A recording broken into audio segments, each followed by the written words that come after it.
环球大战线深入世界最前线，全球各地的观众朋友，大家好，我是叶思敏，祝观众朋友们新年快乐！在新的一年，我们的过年特别节目啊，今天持续的来进行当中。我们节目一开始先欢迎来宾，首先欢迎前立委孙大千委员，大家新年快乐！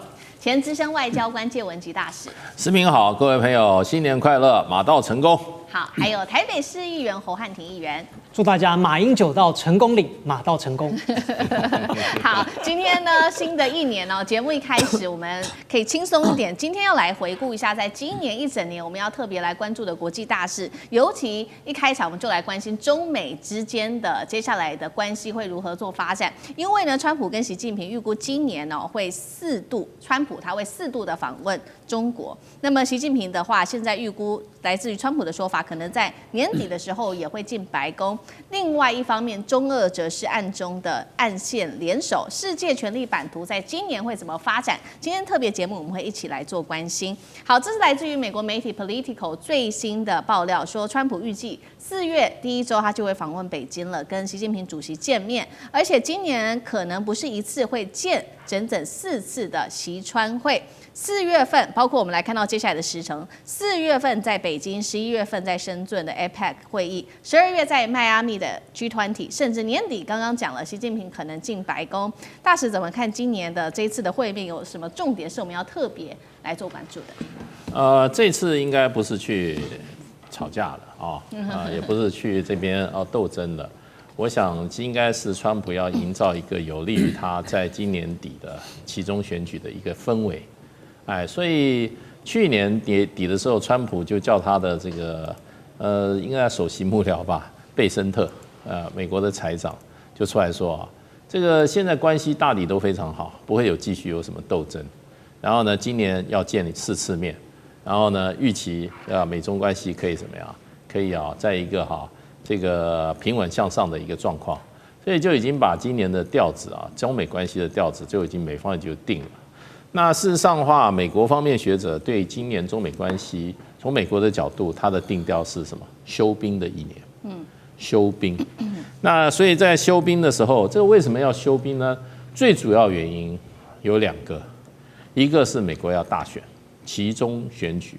这次川普真的目前为止不看好，如果没有什么事情出来冲洗的话，那真的是。川普现在惹出来的祸真的是蛮大的，尤其他那个 ICE 被美国有一些国内人士说，这就不是新纳粹党吗？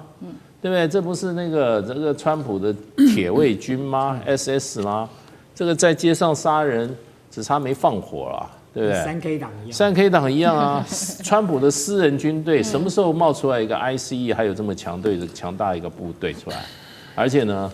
不受任何州政府、任何人管不了，就川普一个人的命令，所以就变成这个在美国造成轩然大波啦。然后经济也不好，所以川普今年的期中选举，说实话，他不希望有太多的冲突，外界的冲突，而外力基本上要能够帮他的选举。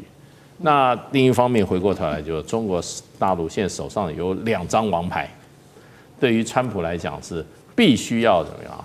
要谨慎行事。第一个稀土，如果中国大陆把这个稀土的这个所谓的这个紧箍咒把它一收的话，那美国很多产业就会把这个责任归诸于川普。你搞了半天，让我们这个工厂生产不出东西下来，我没有办法制造啦。这不只是军工业，电子业极端需要很多稀土的。那美国可是要真正要开很多产业要开天窗了，这个川普要负责，所以。稀土它惹不起大陆。第2个呢，大豆，对吧？撒豆成兵，现在每一颗豆都是一颗兵，对不对？不要说2500亿这个2500万，2500亿吨的这种大豆，那这个都可以的，不是撒豆成兵，撒豆成票，通通可以换成川普的选票。川普的核心支持者很多是豆农人，中西部的这些农夫。那你要执政以后把我的饭碗给打破了，那对不起啊，我再认同你的想法，我也不会投票给你换人。所以呢，基本上，所以就是说，中国大陆手上有川普不敢惹，而且想要什么样想要追求的东西。是。那所以这2个因素加起来，川普今年不会跟中国大陆怎么样硬刚，那甚至会拿一些筹码来跟中国大陆做交换。如果他需要大豆，他需要说，再买点牛肉吧。他想说，你猪肉吃也蛮多，再买点猪肉吧。最后回来说水产品能买一点吧。这都是各州的那些参众议员，联邦参议在选举告急的时候，会跟川普讲说，我下面的选民这个这个猪肉协会明尼苏达州，或者说哪一个州，或者阿肯色州猪肉协会说，你要帮我搞到卖掉多少吨的猪肉的话，我票就给你。那去哪里找这么大买主？当然中国大陆了。所以今年川普来讲，从美国角度上来，是可能会不但是要休兵，而且必要的时候要有很多交换条件。是。那台湾问题就是其中一个。那4月可以见端倪。4月如果没有摆上台面的话，那后面还有3个见面，所以呢，今年对我们来讲的话，尽量少去刺激大陆，是，也不要去刺激美国。那这个我们能够很平稳的这个度过1年就很不错了不要把自己认为我们是所有的这种国际政治里面的我们是什么？我们还是操盘手嘞，哇，那真是太危险了。是，所以今年的中美关系，我想就是说，不见得会好到哪里，可是也不会继续恶化。那如果说双方要认真都有所需的时候，那就要拿很多项目出来交换。是。那所以这个交易的机会很大。好，所以中美在2026年这是一个稍微休兵暂缓的1年，但是这个细节会做一个大交易，会用什么来做交换，这我们会持续的来做关心。那在地缘政治上，我们知道中美2派现在2派的阵营也在成型当中。那另外一方面，我们会来特别关心到就是美国跟日本这个加深他们的关系，另外一边就是中俄之间在加强关系。我们先来看美日加强关系。高市早苗不是在2月8号这个众院的选举当中，刚拿下国会2/3的这个修宪门槛，拿到310席，取得了空前的胜利吗？在此刻呢，川普也说了，他接下来在3月19号非常欢迎高市早苗来跟他做见面。那为什么呢？川普要这么做呢？是要先控管日本吗？那高市现在取得国会的优势之后，对于接下来的美中局势又会带来什么变数？委员又怎么看？当然呢，就是说高市早苗对这个川普来讲讲好听一点，他是一个很听话的盟友那么讲难听一点，他所扮演的角色就是像赖清德一样，做美国很听话的小弟尤其是高市早苗对这个对川普的这种阿谀谄媚几乎就已经到了令人恶心的地步了所以你说川普最喜欢就是这样的调调扒着他的大腿，然后呢，这个尽量的奉承他，然后取悦他。所以因此你说川普在访中之前顺道到日本去一趟，这也并不令人意外。再加上高市现在已经掌握了日本的这个大多数的这个国会的席次甚至已经具备了修宪的能力了。所以现在外界都在预估说，接下来自民党有没有可能就直接来修宪法第9条了？那对美国来讲我认为美国对于高市修宪这件事情是某种程度是暗中乐观其成的，因为美国想要巩固他在印太地区的角色跟地位，他又不想自己牺牲奉献，脏了自己的手，所以他最好就是需要有几只看门狗，要有看门狗就一定要有牙齿那看门狗如果没有牙齿，那看门狗也没有用所以呢，如果今天日本没有具备牙齿没有具备一点武器，这个给这些小弟小妹的话你说叫他们来帮美国在这里捍卫美国的利益跟这个美国的这个地缘政治的稳定，他们是做不到的。所以其实我几乎可以预估得到的就是说，美国对于日本的这一次，如果高市真的要走向修宪的话，美国这个私下的态度应该是属于一放手乐观其成的，因为唯有这样子做，日本才会具备更大的这个主动性那么插手整个的印太地区的事务就能够更不需要美国亲自出手了。那么，但是你说我们看到 Politico 说，在接下来的这1年，川普跟习近平会见4次面，那是 Politico 讲的那是美国自己放出来的消息我相信绝对不会是习近平中南海自己去联络 Politico 的记者说我要放这个消息给你的。对。那为什么要有这个消息呢？就是刚刚大使讲的因为需要冲洗嘛，因为他需要一些好消息去掩盖国内的这些坏消息。所以你说到底4月份习近平跟川普会不会见面？我觉得很难讲就川普大概是全世界现在排名这个第1名最想见习近平的人那但是问题是习近平要见他，习近平何尝不知道这是给川普加分呢？那就要像刚才大使说的，川普你要拿什么东西来交换呢？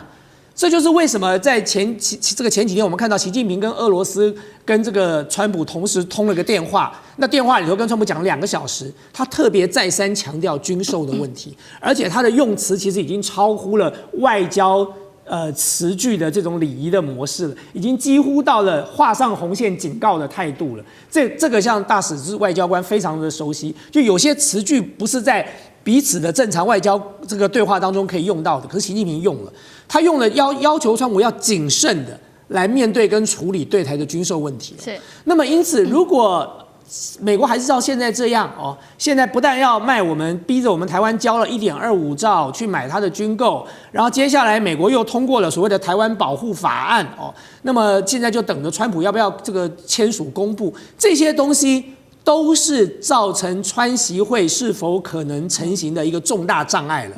就如果今天川普没有做任何的调整，仍然是玩这种把戏，玩2手的把戏面子上讲好听话，然后台面上不断在你背后捅刀。那我相信习近平也不是省油的灯他没有必要在这个毫无所得的情况下帮你川普造势那你更不要提到说，如果川普在访日的过程当中对这个日本军国主义的这个走向做出公开的表态赞成的话，那这也会严重的影响到川普能不能够跟习近平见面的可能性。所以我觉得这个4次会面是川普乐观的期待但是能不能见得成，到底要见几次，那就要看川普的表现了。好，所以我们也看到说，现在等于说是美日联手会影响到整体接下来2026的亚太地区的发展。当然，台海形势也包括在这当中。刚刚讲到的世界2大阵营，除了我们刚刚讲的2线嘛，美日之外，还有就是中俄。中俄在今年的发展又会是怎么样呢？其实我们来看到今年的1月4号，习近平主席才和这个俄罗斯总统普丁举行了这个视讯。那他没有预告接下来会不会跟普丁来做见面啦？就是这个习普会到底会不会成型，不知道。但是呢，习近平也特别强调了2026年的重要性，它是中国大陆“15+5”规划开局之年。那中方会跟俄罗斯在内的许多国家一起共同发展机遇。今年同时也是重要的日子，包括了中俄的战略协作30周年跟合作条约25周年等等。今年有没有可能在中俄上面可能有哪些新进度？汉庭又怎么看？在俄罗斯国内莫斯科的精英早就已经抛弃了对西方的幻想，在莫斯科的舆论场上谈论的不再是如何融入到欧洲，而是如何的来搭上中国15+5的快车。尤其在川普的回归之后让整个华盛顿充满了交易跟不确定的色彩，世界的动荡不安。所以中俄之间双方的背靠背合作早已经单纯的超越了地缘政治的权宜之计，而是面对未来不确定性的一个定海神针。我们纯粹的从贸易上面来看目前中俄的贸易额已经连续3年都突破了2000亿美元，而在2025年呢，更高达了2281亿的美元，来到了历史新高。所以很显然的，未来至少几个层次的合作。第一呢，在能源上面俄罗斯对中国大陆的能源出口不再只是单纯的当一个卖油翁，我就是输出石油啦，而且最新的进展包括在核能甚至是北极的航道，在他们的开发上，中俄都已经进入了深层的绑定。面对大陆正在进行的15+5的规划，所以呢，俄罗斯也寻求中国大陆更高质量的一些制造业，而且呢，要寻求一些陆地上陆路运输的这些能源，那都能够有很好的合作。而第二，双方呢在金融上的去美元化合作也会更加的深刻。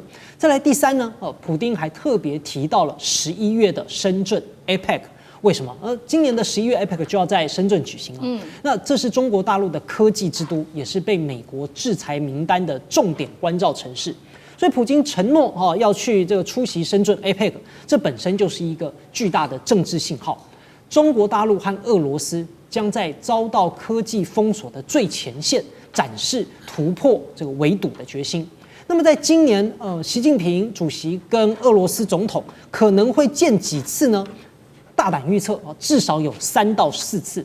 第一个呢，在上半年，因为普京总统极可能对大陆进行国事访问，这个克里姆林宫对话的时候，其实已经有释出讯息了，这就是对30周年的最高规格庆祝。另外呢，也包含了上合会的组织、金砖国家的峰会，以及11月的深圳 APEC。所以至少3次，多的话呢，应该要有4次。所以可想而知，在2026年如果这边都讲说啊，这个中美呢要建4次的会谈，但这个会谈里面更多也都是一些交易啦、算计，关键是川普怎么样去得到他的好处。那么大陆呢跟俄罗斯之间的这个合作，其实呢也是一种对冲，而且呢反而是一种肝胆相照的表现。好，谢谢汉庭。那我们休息一下，马上回来。地缘政治。美中之争、战略价值、强权崛起、小国生存，现在与未